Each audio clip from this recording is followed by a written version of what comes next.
Okay, let's go to the Rick's picks. UFC on Fuel TV number 6, Saturday morning from the Venetian in Macau. What do you got? Let's hop right into the main event. Yeah, let's work our way down.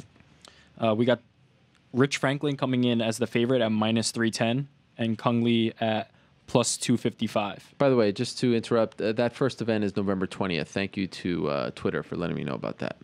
Okay, now someone else is saying November 22nd. What the heck's going on? It's somewhere in the 20s. Okay, continue. I mean, this one's pretty straightforward. Kung on this very show, revealed the fact that his foot is still bothering him and he's trying to heal up before the fight, but it's not going to be 100%. I think that's one of the huge factors. Another factor is he's promoting the movie that he has coming out. It just seems that there's a lot of things that you could put in if you're doing, pros and cons, there's a lot of things you could put in the con box for Kung in this fight.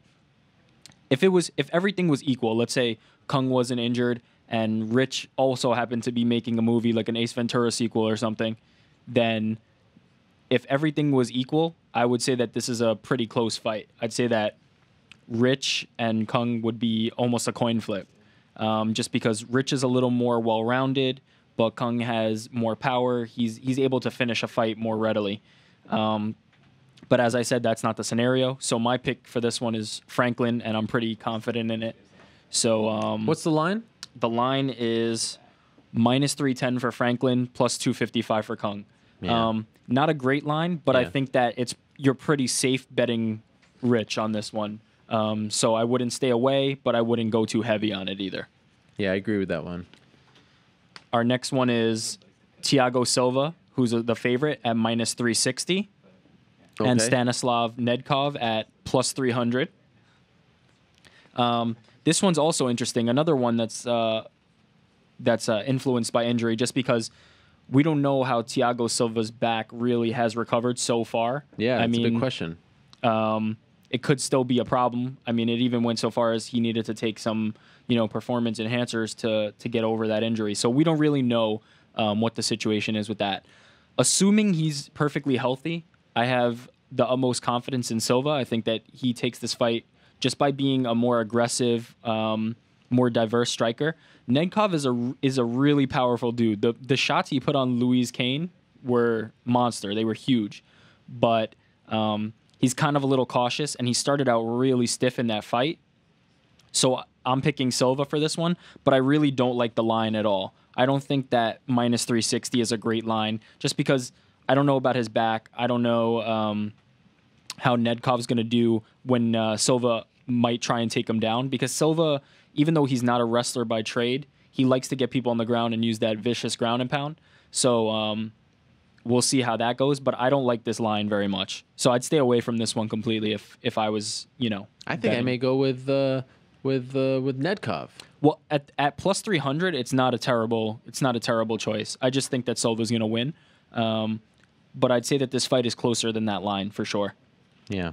I don't think that Thiago Silva is 100%.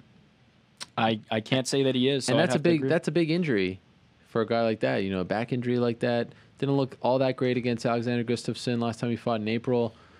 I think this could be the upset of the night. I wouldn't be surprised. So so you're not picking anyone though. Well, I wouldn't. If I'm picking, 50-50, I take Silva, but I'm not picking anybody for a bet.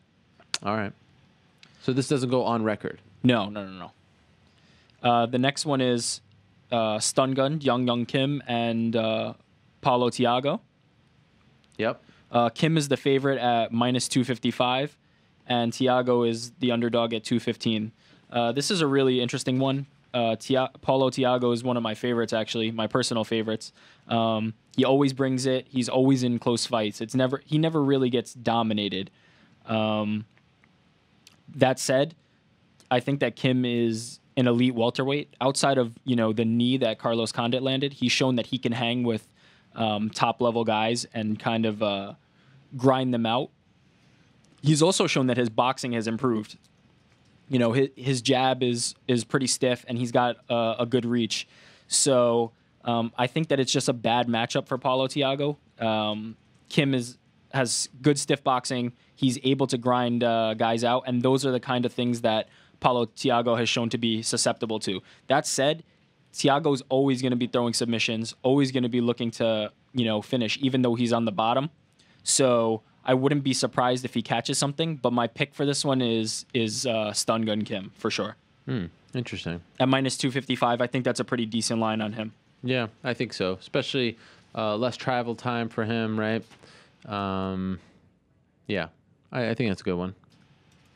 And now you said that Fukuda and De Blas was moved to the main card? No, I said it was on the undercard. I said Mitsugaki, Jeff Hoagland's on the main card. Oh, I see. Okay, so let's go to that one right now then. What about the big one, Mac Danzig versus Gomi? Okay, and then we'll go to Hoechlin and Mitsugaki. Let's see what I got here. Okay. This one's pretty easy to pick. Mac Danzig is the favorite at minus 255. Gomi is the underdog at plus 215. Inside the UFC, Gomi hasn't really looked even adequate, to be honest. And that hurts me to say because I'm a big fan of his from way back, but he's looked terrible inside the octagon. Outside of the Falcon punch he landed on Tyson Griffin, he really hasn't done anything. He's just been kind of dismantled on the feet, and guys who have taken him down have made it look pretty easy for a guy who used to be a pretty good wrestler. Danzig is, he's not amazing at any one thing, but he's really solid. He has good technical boxing. He showed he's really good in the clinch in his last fight against, I think it was Escudero. And he's just completely well-rounded, and I think he's going to be able to take it to Gomi pretty easily.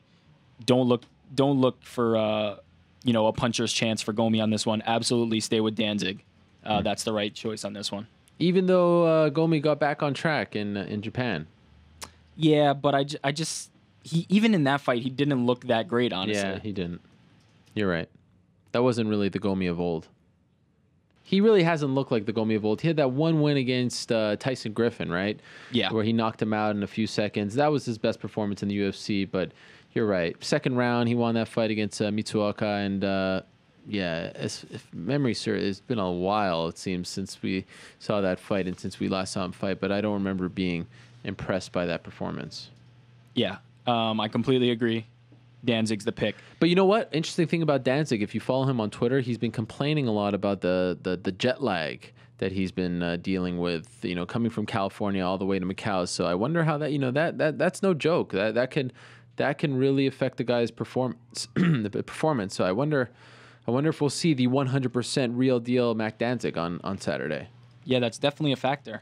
He's actually been openly complaining about it, which is somewhat surprising, but kind of cool.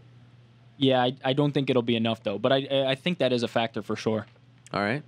Okay, so let's do Hoechlin and Mizugaki. Yep. Mizugaki's the favorite at minus 280. Hoagland's plus 220. Hoechlin, he hasn't really looked great, to be honest. I mean, he looked okay, but against Yves Jabouin, did I say that correctly or a little bit? Jabouin. Yves Jabouin. He looked pretty bad. Don't say the S, by the way. Yeah, I slipped up there, but yeah. I tried to correct That's like it. me saying Rickson. So the thing about Mizugaki is he's kind of had a streaky record in the WEC and the UFC. It's been like one win, one loss, one win, one loss. He's been up and down. Yeah. But he's faced the cream of the crop guys. He's faced all the top guys. So there's no real, you can't take anything away from him for that. So I think that he's going to take this one as the favorite, minus 280. Not a great number, but not a bad number either. I'm picking him to win this one. Yeah, I agree with that pick. There are some people who thought he got robbed against Carioso. Regardless, I think Chris is a good fighter and one of the more underrated guys in the lower weight classes. But he has really faced the creme de la creme, if you will, and I think he wins this fight as well. Also, remember, this fight. No, for him, I don't think Hoechlin was supposed to be on the card. Was he at UFC 151? Well, yeah, this fight was supposed to be on 151. Yeah, these guys have waited a while. They were on that ill-fated. I think it's actually one of the last fights to get moved, and it made sense, Asian fight or whatever, and people upset about that, but you know what I'm saying. So, curious to see how this one plays out. This one was bumped up because of the Caceres fight. His opponent got injured, and I guess they felt it was more worthy of being on the main card. So I agree with that pick. Okay, so let's go to the Caceres fight. Oh, you're going to that? What about the rest of the last fight on the main card is John Tuck versus Thiago Jean. Okay, we could do that one. Well, let's stay in order here. Jeez. Okay. And by the way, why are there lines? Oh, because it's Wednesday? Yeah, it's a lot closer to the fight than I normally get to pick. Okay, so we have John Tuck versus Tia Trunzon, the Mongolian Wolf. By the way, someone on Twitter just said, if Rick says Jackman one more time, I will kill myself. Jackman? No, well, rest in peace. So the Mongolian Wolf, he's another guy who hasn't really looked great in the UFC. Yeah. I'm not sure he's UFC caliber, with all due respect. I think, the UFC is the top level of the sport, so just being there is, an accomplishment, but I just don't think he's cut out. Whereas John Tuck was a guy who got a tough draw in the opening round of Tough. He faced Al Iaquinta, and they only had one round, I think. I think that was the season where it was like you have one round to get into the house. The live season. And his toe got all mangled, and right? His toe was pointing at the ceiling, and he didn't even quit. He was still in that fight throwing kick. I think he even threw some kicks with that mangled foot. Jeez. So if you had any questions about this guy's toughness, he's an absolute monster. He's also I think he's 6-0 with 6 finishes in the first round, which is always impressive. Although you could say the same for the Mongolian Wolf. I think he was 13-0 at one point before coming to the UFC with finishes in the first round. Yeah, but he didn't really fight anyone. But now we've seen his body of work in the UFC, and I just think that Tuck is the pick here. He's actually the underdog. Tuck comes in at plus 115, and the Mongolian Wolf comes in at minus 145. So I'm picking the very, very slight upset for Tuck on this one. All right. So that's the main card. We're done with that. Now, there are 4 fights on the undercard. Rick is so into the picks that he is dying to give you his picks for those. Let's not go into a whole dissertation here on the undercard picks. Just give us your pick and why quickly here, because we're approaching the 3-hour and 7-minute mark. Yeah, let's just run through these real quick. I'm picking Bruce Leroy. Now, how do you pronounce his opponent's name? Let's say Tezuka. What about his first name? Motonobu? Yeah, I guess. Making his UFC debut. I'm not the translator here, but I'm picking Bruce Leroy. I don't know much about his opponent. I saw one video on YouTube. That's all I had. But I don't like last-minute replacements going in against the guy who's had quite a few UFC fights. And Caceres is always attacking with the. He's looked great at 135. He really impressed me in his last fight. I didn't think he was going to last very long, but he was very impressive. And he's one of those guys that has a super active guard, like a Pettis, like a Lozon. Guys who are just, even if they're on their back, they're still coming at you, and you could get caught any minute. So I love him in this fight. We also have Lineker and Urushitani. By the way, I'm kind of bummed this is not on the main card. I think this is a fascinating fight, and I think the flyweights need to get some exposure. Lineker lost his last fight, but a lot of people excited about him, and Urushitani got knocked out by Benavidez, but prior to that was on a roll. So I don't know. I feel like this should be on the main card. Anyway, I'm picking the underdog in this one, which is Urushitani at plus 135. Wow, bad call. He's the underdog. He's the underdog. Yeah. Okay, maybe it's a good call. I think it's a coin flip, honestly. I think it's a very even fight, and the odds reflect that. Urushitani is plus 135, Lineker is minus 165, so it's a very close fight. I'm going with Urushitani just based on I couldn't really get much out of that complete that flash knockout. It was a one-hit quitter by Benavidez, but he looked decent. He didn't look terrible. He didn't look great. Same could go for Lineker, but I believe he missed weight on his last fight. Yes, but he had a lot of issues because he was coming from Brazil. I remember. Dana wasn't as harsh on him as. Right.